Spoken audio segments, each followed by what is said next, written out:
The arena air wasn't just electric, it was heavy. Could feel the specific gravity that only settles when two legitimate killers stand across from one another, stripped of the usual pageantry. When Ronda Rousey walked down that ramp, the usual smile was gone. There was no waving to the fans, no slapping hands. This wasn't a performance, it was a sentencing. The commentary team, usually buzzing with hype, dropped their voices to that low, serious register, the kind used when they know something dangerous is about to happen. They weren't talking about championships. They were talking about survival. Michael Cole's voice didn't have its usual boom. It had a tremor of genuine concern. He noted the taping on her arm, the bruise blooming on her collarbone from the weeks of psychological warfare that led to this night. This wasn't just a match, it was a collision of two distinct worlds. On one side, the polished, regal violence of the WWE dynasty in Charlotte Flair. On the other, the raw, unrefined grit of the octagon that Ronda carried like a weapon. The crowd knew it. You could see it in the front row. Fans weren't cheering. They were watching with hands over their mouths. They sensed that the script had been burned hours ago.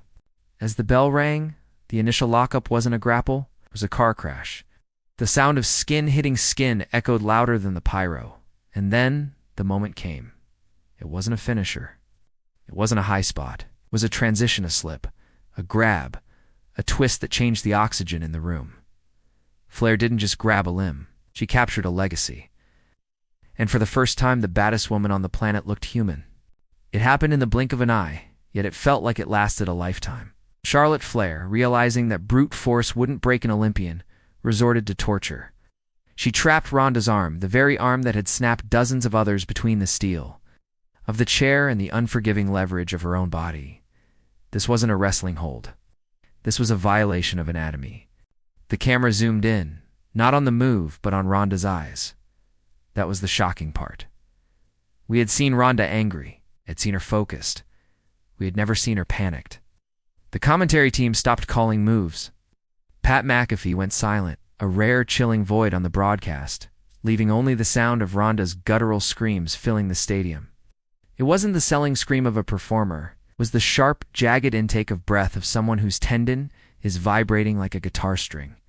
Flair bridged the hold, arching her back, adding pure, sadistic torque. The visuals were grotesque. The angle of the arm looked wrong, geometrically impossible. Every time Ronda tried to roll, Flair tightened the grip, a predator playing with food that refused to die. The referee hovered, hands trembling, clearly debating whether to stop the fight to save the fighter. For 30 agonizing seconds, the invincible aura of the UFC Hall of Famer evaporated. She wasn't the hunter anymore.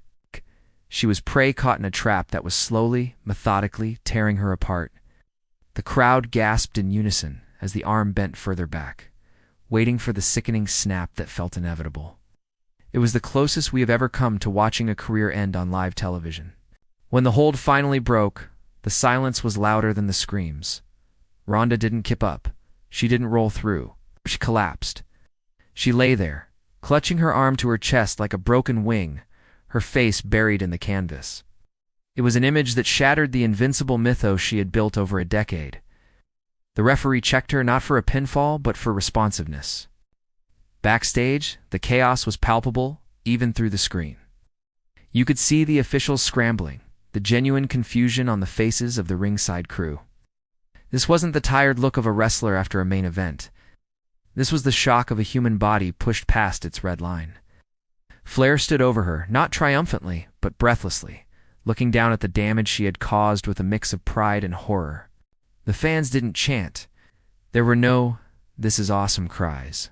They were just processing the violence. The replays showed the torque in slow motion, inducing wincing groans from the nosebleeds to the front row. It was uncomfortable. It felt too real. The illusion of the show had dissolved, leaving behind the raw reality of pain. Ronda eventually rose, but she didn't look like a winner, nor a loser. She looked like a survivor of a natural disaster. She refused the medical team's help, pushing them away with her good arm, stumbling up the ramp.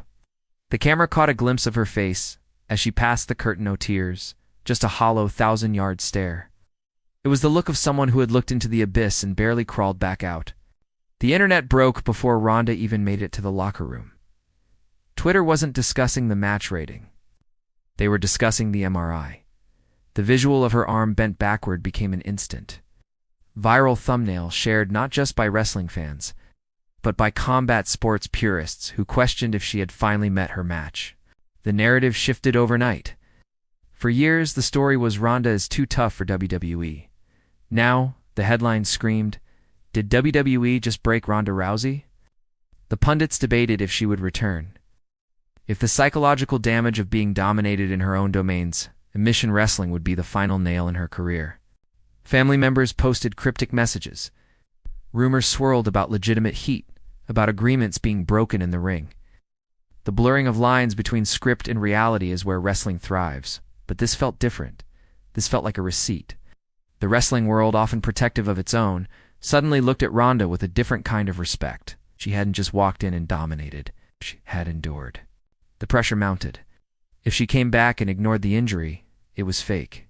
If she stayed away, she was weak. She was trapped in a no-win scenario where her toughness was the very thing being used against her. The silence from her camp in the following days was deafening. No workout videos, no Instagram stories. Just the lingering image of that submission, hanging over her legacy like a dark cloud. In hindsight, we missed the point entirely. We thought we were watching a wrestling match, but we were watching a deconstruction. That submission didn't just attack Ronda's arm, it attacked her identity. For her entire life, she was the one who broke the arms. She was the collector of limbs. To be on the receiving end, to be the one screaming, was a complete inversion of her reality. But that moment, the refusal to tap, the scream, the survival, wasn't her breaking. It was her becoming. Until that night, Ronda Rousey was a special guest in the world of wrestling. She was an attraction. But in that moment of agony, when she chose to let her arm be pushed to the breaking point rather than give the satisfaction of a quit, she finally understood the business. She realized that in this world, pain isn't a signal to stop. It's the currency you pay for immortality. The twist is that the submission didn't humble her. It hardened her. It stripped away the UFC armor and replaced it with the scar tissue of a pro wrestler. She didn't tap out to the pain. She bought in. And while the world watched, waiting for her to break, she was actually being forged into something far more dangerous than an undefeated fighter. She was becoming a legend who knew exactly how much she could lose and kept fighting anyway. That submission didn't end Ronda Rousey. It was the first time we ever truly saw her.